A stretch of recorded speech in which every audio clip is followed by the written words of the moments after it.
అయ్యా, నా పేరు తుమ్మల మోతిలాల్ చందు, మాది చల్లపల్లి గ్రామం. అయ్యా పేరు నాని, నమస్కారం. గుర్తున్నానా?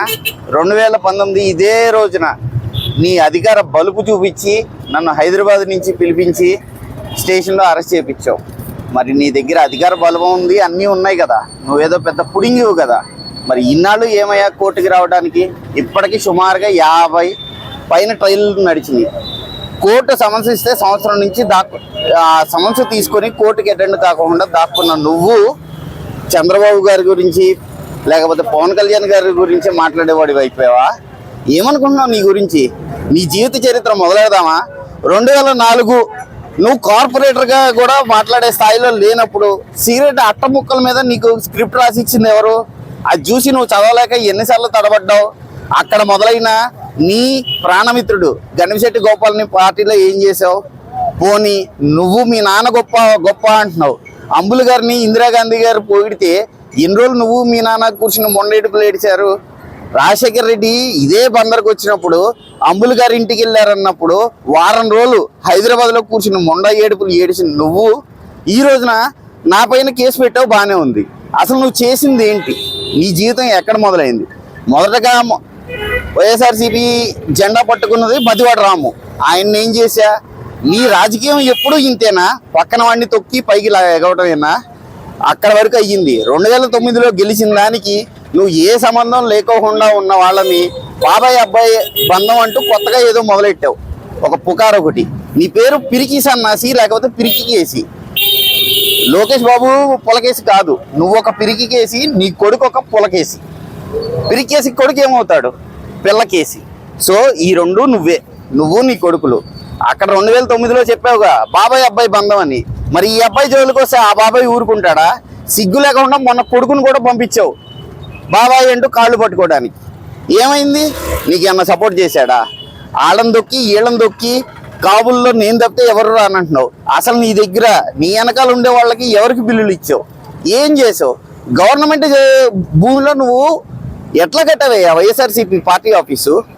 ఏ మతం ఏంటి? రాజ్యాంగమా? పేరుని రాజ్యాంగమా? నీ కొడుకుని ప్రతోడు బాబు అని పిలవాలా?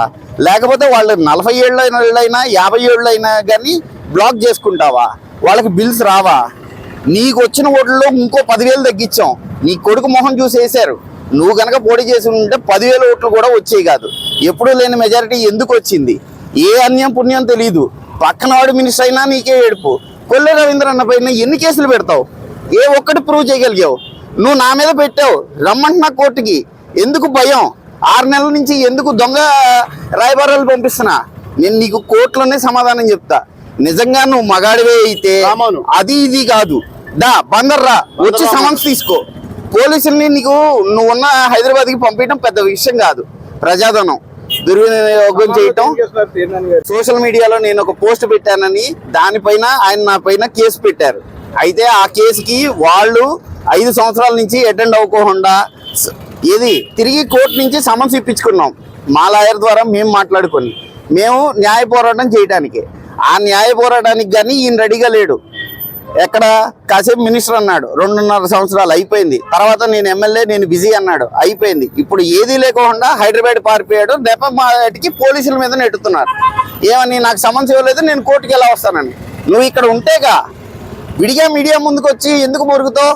నీ పర్సనల్ విషయాలు మాట్లాడాలంటే ఎక్కడి నుంచి మాట్లాడతాను? ఏ సంబంధం ఉందనేసి నువ్వు పద్దాక కుళ్ళను తిడుతున్నావు. లేదు బాబు గారు ఒక పెద్ద ఇది, లోకేష్ బాబు పొలకేసి అనేసి నీ కొడుకు మాట్లాడుతున్నాడు. ఈ కొడుకు బ్రతికేంటో తెలీదా? SRKR కాలేజీలో ఎన్నిసార్లు తన్నులు తిన్నాడు అమ్మాయిల విషయాల్లో? లేదు పోయిన ప్రభుత్వంలో అవినిగడ్డ వచ్చి ఎవడి కాళ్ళు పట్టుకున్నావు అమ్మాయిల విషయంలో? ఎవడు నీకు భయపడేది ఇక్కడ? ఎందుకు? నువ్వు అంత మగాడివే అయితే రా, తెల్లారేపాటికి రా. పోలీసులు రెడీగా ఉన్నారు, నీకు సమన్స్ ఇస్తారు, తీసుకో. రేపు జూలై 15న కేసు రా, కోర్టులోనే తేల్చుకుందాం. నా ప్రభుత్వం వచ్చింది, నీ ప్రభుత్వం వచ్చింది కాదు, కార్యకర్తనే. ఏంటి నువ్వు నా బెండు తీస్తావా? నా కండువ మార్పిస్తావా? నా కండువ కాదు కదా, నేను కాల్చే సిగరెట్ బ్రాండ్ కూడా మార్చలేవు. ఇది నీ బ్రతుకు. కాపులకి ఒక్కడిని చూపి ఆఖరికి నీ వెనకాల తిరిగి సీఎం బాబ్జీకి కూడా నువ్వు కాంట్రాక్ట్ బిల్లు ఇవ్వకుండా భయపెట్టావు. ఇప్పటికి ఇవ్వలేదు. ఇంకా ఎంతమందిని రోడ్డు మీదకి ఈడుస్తావు? 2019లో నువ్వు ఎలా గెలిచావు? బోరగడ్డ పెదనాన్న దగ్గరికి వచ్చి ఏం మాట్లాడా? కాపుల్ని ఎదగనివ్వరు, ఈ పార్టీలో కాపుల్ని ఎదగనివ్వరు అనేసి ఎన్ని రోజులు తిరిగా. వచ్చినాక ఈ 5 ఏళ్లలో బోరగడ్డ పెదనానికి ఏం న్యాయం చేసావు? పోనీ గణపశెట్టి గోపాల్ వద్దు, మదివాడ రాము వద్దు, ఎవ్వరూ వద్దు. ఒక్క కాపు నాయకుడిని నువ్వు పైకి లేపిన వాడిని చూపించు. హోంగార్డు సాక్షాత్తు సీఎం ఇంటి ముందు నిరాహార దీక్ష కూర్చునే పరిస్థితికి వెళ్ళింది. ఇంకొక దళిత మహిళ ప్రెసిడెంట్ ఆఫ్ ఇండియా వస్తే ఆవిడకి వెళ్ళి కంప్లైంట్ వేసుకోవాల్సిన దౌర్భాగ్య పరిస్థితి. ఇంకేంటి నువ్వు మాట్లాడేది? నువ్వేమన్నా మాట్లాడదలుచుకుంటే ఇక్కడికి వచ్చి కోర్టులో మాట్లాడు. అట్లా కాదు, నేను బాబు గారి గురించి, లోకేష్ గురించి, లేకపోతే మా పవన్ కళ్యాణ్ గురించి మాట్లాడతాను అన్నావు అనుకో, బందర్లో విక్టోరియా సీక్రెట్స్ అక్కడ మొదలెట్టుకొని ఈ రోజు వరకు ఏం జరుగుతున్నాయో అన్నీ నేను మాట్లాడతా. ప్రతిరోజు మాట్లాడతాం కాదు, విత్ ప్రూఫ్లు. నీ వెనకాల నీ కౌన్సిలర్లు నీ గురించి ఏం మాట్లాడుకుంటున్నారో కూడా నేను ఆడియోలతో సహా బయటకు వదులుతా. అందుకే అన్నీ మూసుకుని మిస్టర్ పెరికేసి అండ్ మై డియర్ పేరుని కృష్ణమూర్తి అలియాస్ కిట్టు, నీ పేరు ఈ రోజు నుంచి పిల్లకేసి, నీ నాన్న పేరు పిరికి కేసి అని చెప్పుకో. SRKRలో చెప్పావు కదా నేను పేరునని కొడుకునని, కాదు పిరికి కేసి కొడుకునని చెప్పుకో. నీ పేరు పిల్లకేసి అని చెప్పుకో. మీరు వచ్చి సమస్య తీసుకోండి, మీకు భయపడేది ఎవడో లేడు. వచ్చి న్యాయానికి కట్టుబడండి, చట్టానికి కట్టుబడండి. లేదు అంటే మీరేం కాదు. అసలు ఓరి పిల్లకేసి నువ్వు ఎవడు పనిరా ఇక్కడ మున్సిపల్ స్టేడియంలకి వీటికి ఓపెన్లు చేయడానికి? గవర్నమెంట్లో ఏంటి నీ స్థాయి? ఏం వైసీపీ నాయకుడు అయితే నువ్వేమన్నా ప్రెసిడెంట్ ఆఫ్ ఇండియా అనుకుంటున్నావా? వైసీపీ నాయకత్వాన్ని అడ్డం పెట్టుకుని నువ్వు చేసిన అరాచకాలు, నీ వెనకాల ఉన్న పిల్ల గ్యాంగులు చేసిన దౌర్భాగ్యాలు అన్నీ తెలుసు, అన్నీ తోడుతున్నావు.